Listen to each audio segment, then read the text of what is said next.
സേതു ആത്മഹത്യ ചെയ്ത് എന്തിനാണെന്ന് മായയ്ക്ക് അറിയണമല്ലേ? എന്നാൽ അറിഞ്ഞോളൂ, സേതുവിന് ഈ നാട്ടിൽ ഒരു പെൺകുട്ടിയോട് പ്രേമമുണ്ടായിരുന്നു.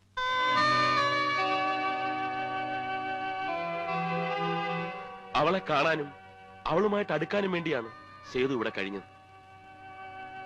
അവളെ നഷ്ടപ്പെട്ടപ്പോൾ സേതു ആത്മഹത്യ ചെയ്തു. സത്യമാണോ നിങ്ങൾ ഈ പറയുന്നത്?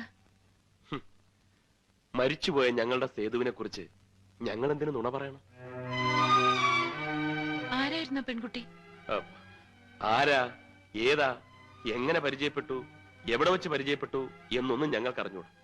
ഞങ്ങളാരും അവളെ കണ്ടിട്ട് പോലുമില്ല. പക്ഷേ ഒന്ന് മാത്രം അറിയാം, അവൾക്കും സേതു എന്ന് വെച്ച ജീവനായിരുന്നു. സേതു ആ ബന്ധത്തെക്കുറിച്ച് ഞങ്ങളോട് പറഞ്ഞപ്പോഴേക്കും അവളെ വീട്ടുകാർ വീട്ടുതടങ്കലിലാക്കി കഴിഞ്ഞിരുന്നു.